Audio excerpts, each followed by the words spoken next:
മാന്യ പ്രേക്ഷകർക്ക് ഉണർവിൻ്റെ രാവുകൾ എന്ന റംദാൻ ദിന പരിപാടിയിലേക്ക് സ്വാഗതം.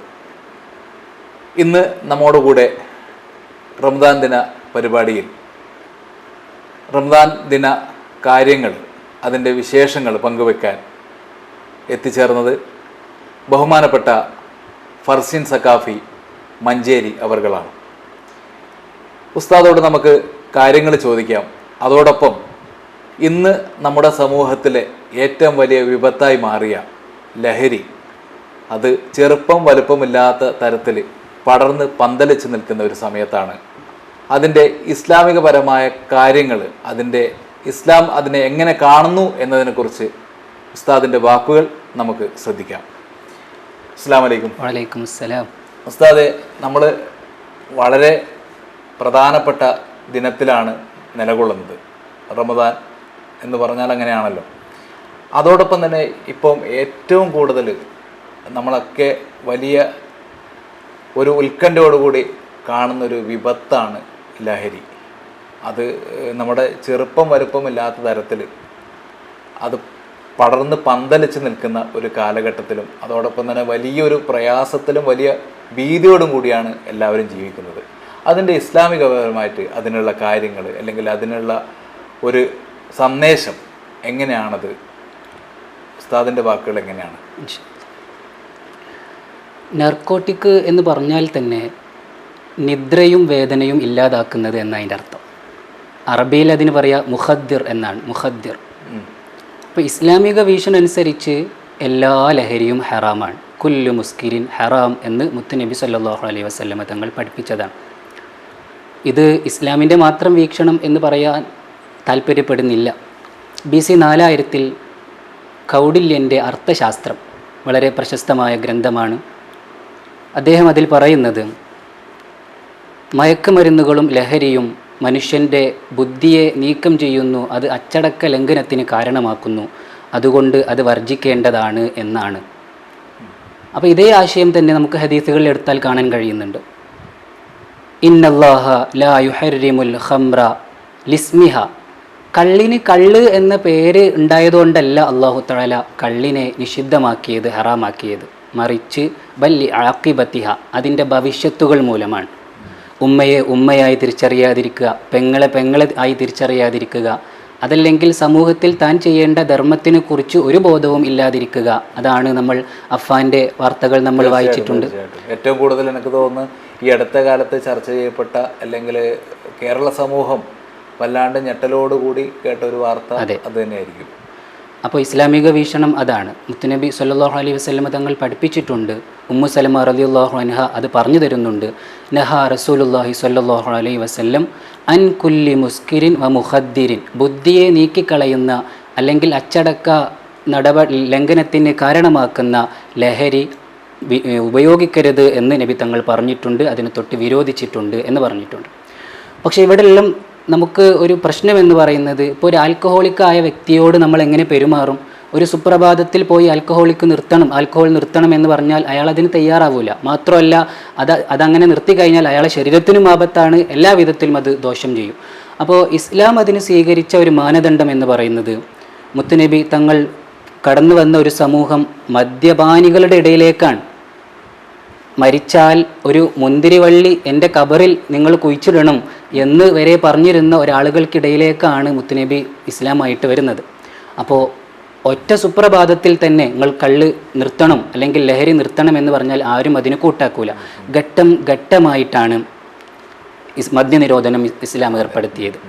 അത് പരിശുദ്ധ ഖുർആൻ പരിചയപ്പെടുത്തി. യസ്അലൂനക അനിൽ ഖംരി വൽ മൈസിർ. നബിയെ, ഖംറിനെക്കുറിച്ച് കള്ളിനെക്കുറിച്ച് അവർ ചോദ്യം ഉന്നയിച്ചിട്ട് വരും. അപ്പം അങ്ങ് പറയണം, ഫീഹിമാ ഇസ്മുൻ കബീർ വഫീഹിമാ മനാഫിഉ ലിന്നാസ്.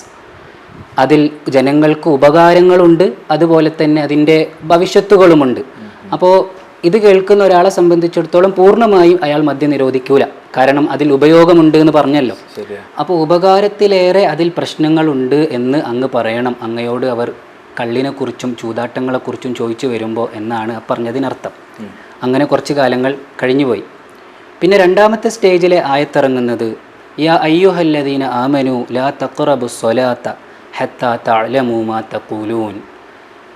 നിസ്കാരത്തിന് വരുമ്പോൾ നിങ്ങൾ കള്ളു കുടിക്കരുത്, ലഹരിയായിട്ട് വരരുത്. അപ്പോൾ നിങ്ങൾ എന്താണ് പറയുന്നത് നിങ്ങൾക്ക് തന്നെ അറിയാത്ത രൂപത്തിൽ ആ രൂപത്തിലായിട്ട് നിങ്ങൾ വരരുത്. അപ്പോൾ ഇതോടുകൂടി അപ്പോൾ നിസ്കരിക്കുന്ന സമയം ഒഴിച്ച് ബാക്കിയുള്ള സമയത്തൊക്കെ അവർ മദ്യപാനികളായി തീർന്നു.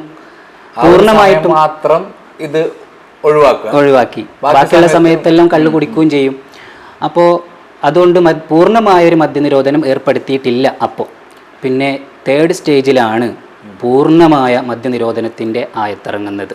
യാ അയ്യുഹല്ലദീന ആമനു ഇന്നമൽ ഖംറു വൽ മൈസിറു വൽ അസ്ലാമു വൽ അൻസാബു റിജ്സും മിൻ അമലി ശൈത്താൻ.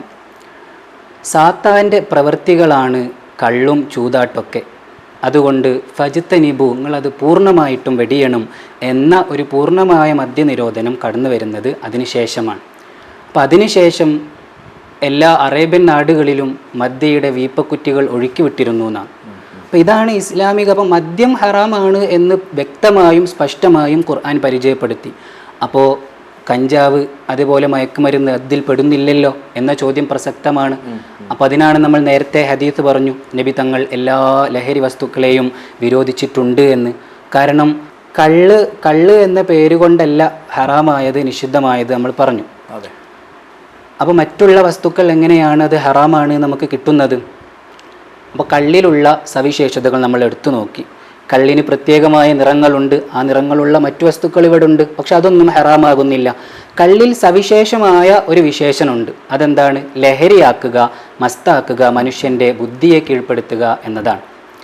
അപ്പോൾ അതുണ്ടായതുകൊണ്ട് തന്നെ ഏതൊക്കെ വസ്തുക്കളിൽ മനുഷ്യൻ്റെ ബുദ്ധിയെ കീഴ്പ്പെടുത്തുന്നതുണ്ടോ അതെല്ലാം ഹറാമാണ് എന്നുള്ള കാര്യങ്ങൾ നമ്മളിപ്പോൾ മയക്കുമരുന്നുകളും ലഹരി വസ്തുക്കളെല്ലാം ഹറാമാണ് എന്ന് ഇസ്ലാമിൻ്റെ അടിസ്ഥാനത്തിൽ വരും. പിന്നീട് ഇസ്ലാമിക ശരീഅത്തിൻ്റെ അല്ലെങ്കിൽ കർമ്മശാസ്ത്രത്തിൻ്റെ ലക്ഷ്യങ്ങൾ 5 രൂപങ്ങളിലായിട്ടാണ് പണ്ഡിതന്മാർ എണ്ണുന്നത്. അതിലൊന്ന് ഹിഫ്ദുൽ അഖ്ലാണ്, മനുഷ്യൻ്റെ ബുദ്ധി സംരക്ഷിക്കുക എന്നതാണ്. അപ്പോൾ കള്ള് ഹറാമായതും ലഹരി വസ്തുക്കൾ ഹറാമായതും ഈ ഒരു ലക്ഷ്യം കിട്ടാൻ വേണ്ടിയിട്ടാണ്, മനുഷ്യൻ്റെ ബുദ്ധി സംരക്ഷിക്കുക എന്നതാണ്. ഇതാണ് ലഹരിയെക്കുറിച്ച് ഇസ്ലാമിൻ്റെ മാനങ്ങൾ.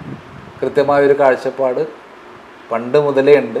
പക്ഷെ ഇപ്പം അതിന് പല പേരുകളിൽ രൂപമാറ്റം സംഭവിച്ചെന്ന് മാത്രമേ പറയാൻ പറ്റൂ. അപ്പോൾ ലഹരി എന്താണോ എല്ലാ ലഹരിയും അന്ന് തന്നെ ഇസ്ലാം അത് നിരോധിച്ചിട്ടുണ്ട്. മനുഷ്യന് ഹാനികരമാകുന്നതായതുകൊണ്ട് തന്നെയാണ് അത് ഹറാമാക്കിയത്. അതാണല്ലോ രൂപമാറ്റം സംഭവിച്ചു എന്ന് പറഞ്ഞപ്പം പറയാണ്, ഒരു ഹദീസിലുണ്ട്, ഒരു അവസാന കാലഘട്ടമാകുന്ന സമയത്ത് ആൾക്കാർ നല്ല കള്ള് കുടിക്കും, പക്ഷേ യുസമ്മൂനൽ ഖംറ വൈറഹു, കള്ളിന് കള്ള് എന്നവർ പറയൂല, മറ്റു ചില പേരുകളിലായിട്ട് അവർ നല്ല മദ്യം ഉപയോഗിക്കുന്നവരായി തീരും എന്ന് ഹദീസുകളിൽ കാണുന്നുണ്ട്. അതാണ് ശരിയായിട്ടുള്ള ഇസ്ലാമിൻ്റെ ഒരു വീക്ഷണം. അതെ അതെ, ഞാൻ തന്നെ പറയുന്നത് പൂർണ്ണമായിട്ടും ഹറാമാണെന്നുള്ളത് തീർത്തും പറഞ്ഞത് ഈ വക കാര്യങ്ങളുള്ളതുകൊണ്ട്. അതെ അതെ, നല്ലൊരു കാര്യമാണ് ഇപ്പം നമ്മൾ സംസാരിച്ചത്. കാരണം സമൂഹത്തിന് ഇപ്പം ആവശ്യമുള്ള അല്ലെങ്കിൽ ഇന്ന് ഏറ്റവും കൂടുതൽ നമ്മളൊക്കെ അഭിമുഖീകരിക്കുന്ന വലിയൊരു വിപത്ത്, അതിൻ്റെ ഇസ്ലാമികമായിട്ടുള്ള വീക്ഷണം, ഇസ്ലാമികമായിട്ടുള്ള മനുഷ്യരുടെ രാശിക്ക് തന്നെ ബുദ്ധിമുട്ടുണ്ടാകുന്ന വലിയൊരു പ്രയാസം അനുഭവിക്കുന്ന ഒരു കാലഘട്ടത്തിലാണ് നമ്മളൊക്കെ ജീവിക്കുന്നത്. ഉസ്താദിൻ്റെ ഈ വാക്കുകളൊക്കെ വളരെ ഉപകാരപ്രദമാകട്ടെ എന്ന് പ്രത്യേകം ആശംസിക്കുകയാണ്.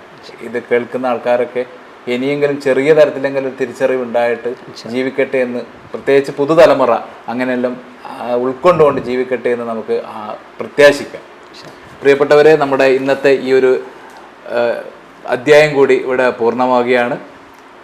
മറ്റ് വിശേഷങ്ങളുമായിട്ട് വീണ്ടും കാണാം. എല്ലാവർക്കും നന്ദി.